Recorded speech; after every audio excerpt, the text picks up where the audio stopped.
Bismillahirrahmanirrahim. Assalamualaikum warahmatullahi wabarakatuh. Ketemu dengan Pak Pram ya di tatap muka yang kedua untuk mata kuliah Sosiologi Pertanian. Sebagai awalan di tatap muka yang kedua kita akan mengupas tokoh-tokoh fundamentalis dari sosiologi ya, di sosiologi klasik.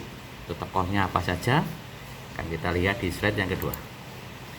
Tokoh-tokoh sosiologi klasik atau tokoh-tokoh awal ya sebagai pendiri antara lain Auguste Comte, Emile Durkheim, Karl Marx, Max Weber, dan Herbert Spencer.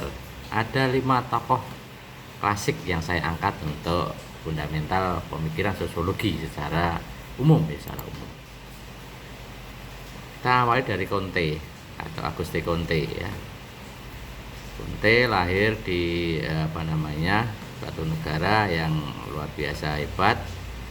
Itu namanya adalah Auguste Comte ya. Kepanjangan adalah Isidore Marie Comte ya. Lahir 17 Januari 1798 ya. Ini Comte ini bisa dianggap sebagai bapaknya sosiologi karena dia yang pertama kali mengenalkan, mengaplikasikan, menerapkan metode ilmiah dalam ilmu sosial ya.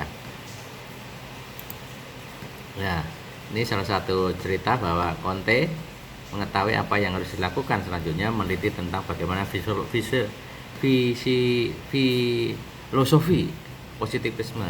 Berarti orang-orang yang berpikir positivisme adalah berpikir modern yang ke depan akan lebih baik begitu secara ismenya, secara pahamnya. Rencananya dia dipublikasikan dengan nama Plan de Travaux, dan juga ini bahasanya cukup kurang familiar dengan kita ya. Tapi Auguste Comte merupakan bapaknya sosiologi ya, Comte karya yang fenomenal ya. Karya fenomenal dari Auguste Comte ada beberapa buku ya. Comte melihat satu hukum universal, satu hukum yang umum dalam semua ilmu pengetahuan yang kemudian ia sebut sebagai hukum 3 fase, di mana hukumnya dimulai dari seluruh wilayah berbahasa Inggris ya. Karena Comte orang Inggris, lainnya di Inggris. Menurutnya masyarakat berkembang melalui 3 fase, yaitu teologi, keagamaan, metafisika, yaitu enggak begitu kata gaib begitu, dan tahap positif atau tahap yang dia sering sebut sebagai tahap ilmiah. Jadi dia mengangkat bahwa manusia ada 3 fase, yaitu fase teologi, gaib, dan tahap ilmiah. Itu yang bukunya cukup terkenal. Ini ilmu fisiologi ya, itu cukup menarik. Itu sekedar informasi awal dari Auguste Comte. Oke. Yang kedua adalah Max Weber.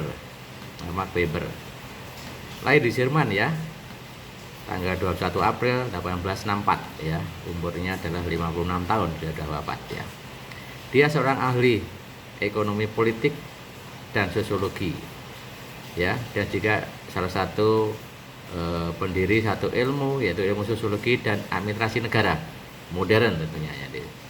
Dia mengembangkan bagaimana sosiologi agama, sosiologi pemerintahan itu dijadikan suatu wahana untuk dia mengeksplor untuk penelitian kedepannya. Itu Weber seperti itu ya.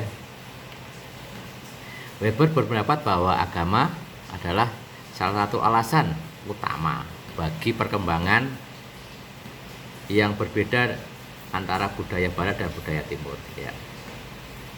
Karena dia seorang agama Protestan ya. Dalam pandangan Weber, negara sebagai lembaga yang memiliki monopoli dalam penggunaan kekuatan fisik secara sah ya, sebuah definisi yang menjadi penting dalam studi tentang ilmu politik barat modern. Nah, ini Weber ya, sosiologi teori, dia sangat terkenal. Oke, yang ketiga adalah Emile Durkheim, kelahiran Perancis ya, 15 April 1858 ya.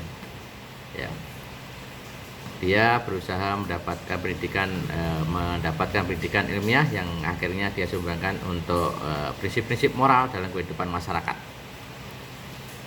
Ada beberapa buku yang cukup terkenal ya, dimana buku yang pertama adalah The Rule of Sociological Methods. Dia menekankan bahwa tugas sosiologi adalah mempelajari tentang fakta-fakta sosial. Ada juga bukunya adalah Suicides ya, menghubungkan antara perilaku individu seperti perilaku orang bunuh diri dan bagaimana sebab-sebab sosial atau fakta-fakta sosialnya seperti apa. Ya. Ini juga bukunya Sosiologi dan Filsafat ya. Temuannya adalah sumber agama adalah masyarakat itu sendiri. Masyarakatlah yang menentukan bahwa sesuatu itu sakral dan yang lain adalah plafon atau sesuatu yang tidak sakral gitu. Itu dari sekarang dilanjutkan Karl Marx ya. Karl Marx lahir di Rusia ya, di Rusia 1818 ya, tepatnya 5 Mei 1815 ya. Dia adalah seorang anak dari seorang pengacara ya, seorang pengacara dan juga keluarga dari pendeta ya. Secara garis besar Karl Marx menyatakan bahwa menawarkan sebuah teori tentang masyarakat kapital atau masyarakat yang bermodal begitu.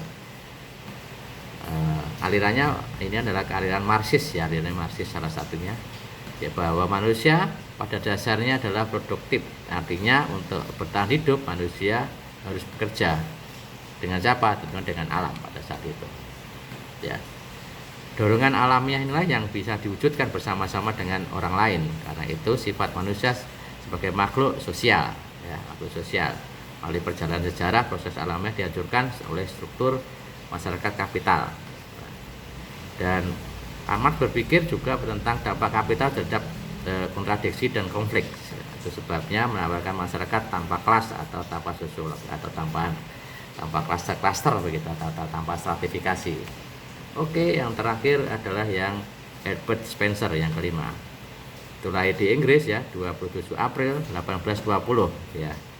Karyanya cukup besar adalah Social Statistic. Spencer sering disamakan dengan Comte, aliran dengan Comte, tapi dia mengkombinasikan dengan alirannya Darwin ya. Aliran Darwin, bahwa Darwin itu adalah dia filosofinya adalah filosofi perubahan begitu. Spencer sering disamakan dengan Comte terhadap perkembangan teori sosiologi.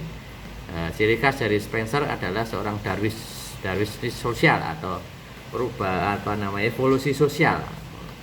Mengenai evolusi sosial, dia berpandangan bahwa evolusi atau perubahan yang pelan-pelan pada masyarakat tumbuh secara progresif menuju keadaan yang lebih baik. Ya.